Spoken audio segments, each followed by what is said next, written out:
Eto, kakaiba ito. Ano ba ito? Natatapat lang na tuwing may hearing, nagugutom. Tingnan nyo po ito.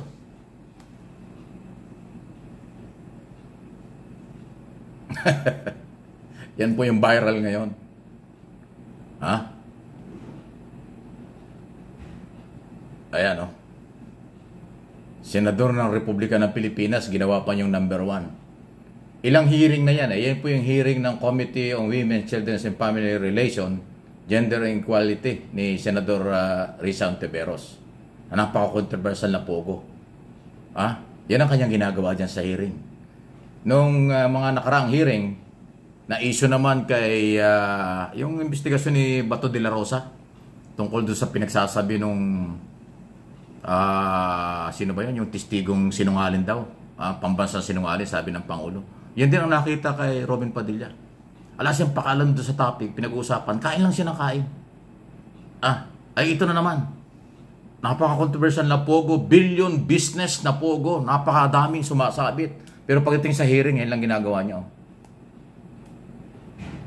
Kaya nga, ako naman nagtatanong lang, natatapat lang ba na tuwing may hearing, nagugutom ang senador ninyo? Yung ginawa niyong senador na #1 sa Pilipinas? Na tuwing na lang hearing, ang nakikita sa kanya kumakain. Di ba dapat pag public hearing, dapat involved sa question and answer. Focus ka sa trabaho, magtanong, mag-imbestiga, kaya nga in aid of legislation. Pero yun lang nakikita sa kanya. Di ba? Nakakatawa lang. Senador, good morning. Mukhang madalas kang nagugutom, Artistang senador, #1 senador ng nakaraang eleksyon, tapos na nakikita sa hearing, ilang beses na yan hindi ako nagsisinungaling. Hanapin niyo yung record ng Senado tungkol doon sa ginawang public hearing ni Senador Bato de la Rosa ng mga nakaraan tungkol doon sa kay Morales na testigo. Ganon. Kain lang siya, nakain din. Parang wala siyang pakalam sa napakainit na topic at pinag-uusapan. Seryoso. Ito na naman. Nang isang araw lang nangyari yan. Napakainit nitong ipinatitigil ng Pangulo na operasyon ng Pogo dahil puro crime. Maraming karahasan, maraming illegal, marami yung lahat ng ginagawa ng gobyerno kung paano imbestigahan at kilalanin ng mga hinahanap. Yung Senado, tinataguan na nga, binabastos na nga ng mga resource person. Hindi dumarating sa hearing. Di dapat yung senador nagpapakita ng nasa pusong trabaho, may galit na dahil hindi sila pinapansin. Maraming imbitado, may summon, may sinosomon, meron na akong warrant of arrest, hindi pa rin nagpapakita. Tapos yung senador na yan, ganyan na makikita nyo, bahala kayo, nagugutom ako, kakain ako. Ganon, kain na lang tayo, kain na lang. Wala yan, kain na lang tayo. Diba? Antindi, diba? Nakakatuwa rin din. Nakakatuwa tingnan di ba? Parang, di ba pag tayo nasa public, dapat pag oras, parang huwag ka naman kain ng kain, parang medyo trabaho ka muna, at saka medyo patago mo naman, medyo itago mo naman yung pagkain mo. Ito hindi. Ayan akala nyo nagbibiro ako, ayan Pero pasintabi na, baka naman nagugutom talaga. Kaya lang, tanong ko, Senador, bakit laging natatapat sa public hearing nagugutom ka? Kaya nakikita sa'yo, sa halip na yung si pagiging senador kung magtanong ka, mag-imbestiga ka, nakikita sa'yo, puro kain na lang.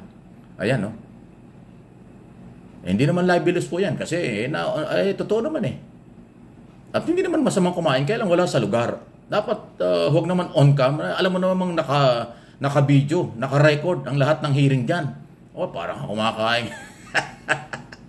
Nagugulo yung balbas Nagugulo yung bigote sa kakain. Yan pa yung style ng hair. Yan ang ginawa niyong #1 senador ng Republika ng Pilipinas. Di ba? Inuulit ko hindi po masamang kumain. Kaya lang dapat nasa lugar naman. Huwag yung sa public hearing kasi natatawa talaga. Ang public hearing, naka-record dyan. Yung usapan dyan, galaw nyo, naka-record.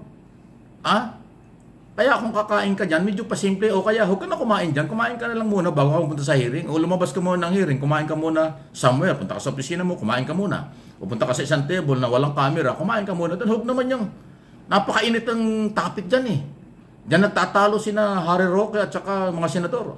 Diyan pinipiga yung mga nagsisinungaling, di umano ng mga resource person. O di ba? Sa halip na mamaya na kainan, magtrabaho muna tayo. Wala kang pakialam, puro kain na lang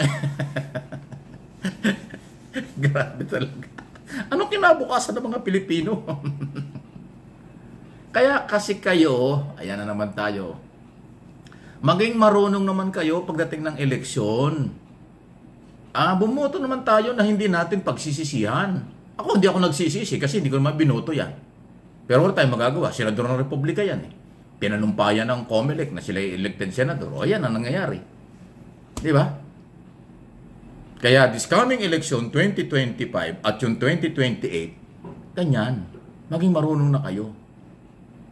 Kung talagang, alam niyo yung pagiging senador ng Republika, napakataas na posisyon yan. Buong Pilipinas at national at international ang responsibilidad ng mga yan. Yung kasi mga treaty na pinapasok ng Executive Department, dadaan yan sa Senado. Ano mang kasunduan ng Philippine Government, ng Executive Department, Office of the President sa labas ng bansa, pag treaty ang pinag-usapan o agreement, yan po'y dumadaan sa Senado. Binabalangkas yan. Di ba? Dapat may talino, may galing, may tapang, nasa puso yung trabaho. Ano yan? Di ba?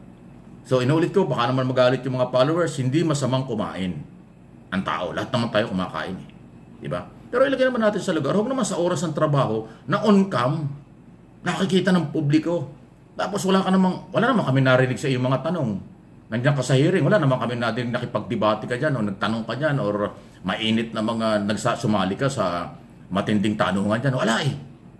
Matindi lang yung pagkain mo, talaga nagugulo yung bigote mo at balabas yung bigote. Nakakatawa talaga.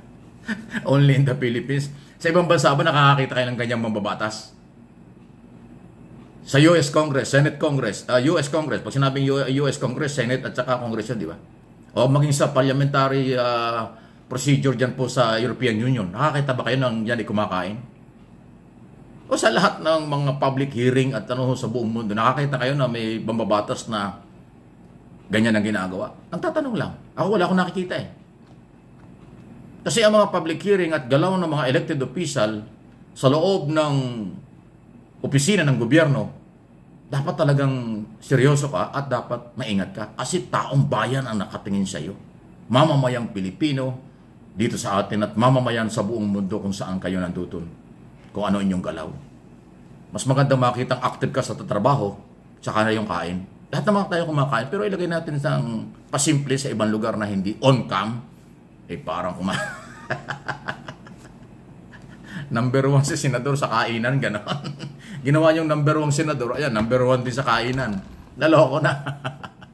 So, ano lang kayo, dito sa ating channel, marami tayo napapasimaganya at hindi naman ho yan masama kasi yan ay isyong national din. Kasi senador ng Republika ng Pilipinas ang pinag-uusapan din eh. So, sana huwag niya ikagalit. Sana maging wake-up call sa kanya. Ito. Tanggapin niyang constructive itong ganitong mga topic. Huwag niyang personalin, huwag siyang magalit. Dahil ito ay bahagi ng pagsuportang dapat niyang i-correct. Itama yung mali. Itama niya yung kanyang mga galawan. Ngayon, kung magagalit siya dito sa kanyang ito, ay wala tayong magagawa. Baka ganun talaga siyang kababaw. Hindi ko na alam yun. Any comment, reaction sa bagay na ito? Parehas lang naman dahil masyado seryoso mga balita. Ano inyo dito sa ating topic na ito? Nakakatuwa? Nakakagalit? Ano ang inyong masasabi dyan? Sige lang po. Paki-like na rin po ninyo para makita naman ng iba. Ang ating mga topic dito, hindi lang itong isyong ito. Maraming mga topic.